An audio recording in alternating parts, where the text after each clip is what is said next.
అందరికీ నమస్కారం. Welcome to our channel. మన తెలంగాణ రాష్ట్ర వ్యాప్తంగా ఉన్నటువంటి రైతుల ఖాతాల్లోకి మరి కాసేపట్లో 4 గంటల నుంచి కూడా రైతుల ఖాతాల్లోకి 7,500 మరియు ₹1,00,000 అయితే జమ కాబోతున్నాయి. ఈ డబ్బులు ఎందుకు జమ చేస్తున్నారు ఏంటనే వివరాలన్నీ కూడా మీకు అందరికీ కూడా వీడియోలోకి అయితే వెళ్ళి పూర్తి సమాచారాన్ని మీకు తెలియజేయడం జరుగుతుంది. దయచేసి ఈ వీడియో చూస్తున్న ప్రతి ఒక్కరు కూడా ముందుగా వీడియోని లైక్ చేయండి, తెలిసిన వాళ్ళందరికీ కూడా వీడియోని షేర్ చేయండి. ఇలాంటి మరెన్నో వీడియోలను ఎప్పటికప్పుడు మన ఛానల్ ద్వారా మీరు ఎవరి హెల్ప్ లేకుండా మీ ఫోన్లోనే ఉచితంగా తెలుసుకోవాలనుకుంటే తప్పకుండా వీడియో కింద సబ్స్క్రైబ్ అనే బటన్ ఉంది, సబ్స్క్రైబ్ చేసుకుని పక్కన వచ్చే గంట పైన నొక్కి మళ్ళీ వచ్చే ఆల్ అనే గంట పైన నొక్కి ప్రతి వీడియోను కూడా మీరు మిస్ అవ్వకుండా మీ ఫోన్లోనే నోటిఫికేషన్ లేదా మెసేజ్ రూపంలో అయితే తెలుసుకోండి.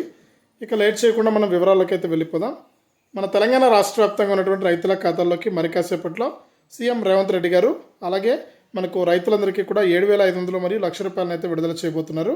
ఇక రాష్ట్ర వ్యాప్తంగా ఎవరైతే ₹2,00,000 రుణాలు తీసుకున్నారో వారందరికీ కూడా రుణమాఫీ ప్రక్రియ అనేది ప్రారంభమైంది. ఈ రుణమాఫీ ప్రక్రియలో భాగంగా మొదటి విడతగా ఈరోజు ₹1,00,000 లోపు రుణాలు తీసుకున్న వారికి డబ్బులు అయితే వేస్తున్నారండి. అలాగే దీంతోపాటు మన తెలంగాణలో వానాకాలం సీజన్ అయితే నడుస్తుంది.